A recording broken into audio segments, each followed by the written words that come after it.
Pinay registered nurse sa Amerika ang kasalukuyang nakapiit sa isang immigration facility sa kabila ng valid ang kanyang mga dokumento habang umakyat na sa mahigit 380 na katao ang bilang ng mga nasawi sa nangyaring flash flood at mudslide sa border ng Nepal, China.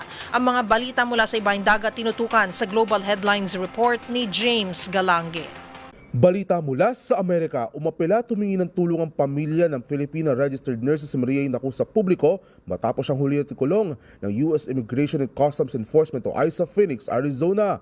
Pahayag ng kanyang nobyo na isa ring nurse sa Amerika, valid at registered naman si Naku sa kanyang nursing career, ngunit wala pa ring malinaw na paliwanag kung bakit siya ikinulong.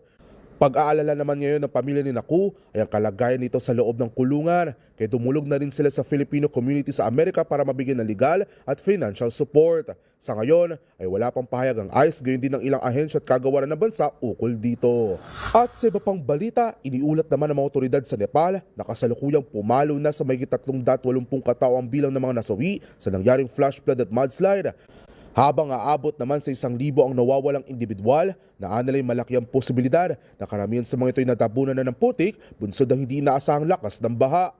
Unang kinumpirma na Malacanang na walang Pilipinong nadamay sa nangyaring sakuna, ngunit kagabi lang ay naglabas ng listahan ng Nepal Tourism Board ukol sa mga turistang nawawala kung saan kabilang na ang isang Pinoy. At yan naman nakalap nating balita mula sa iba't ibang panig ng mundo. Para sa MBC TV Network News, ito si James Galange ng DZRH TV. Una sa Pilipinas, una sa Pilipino.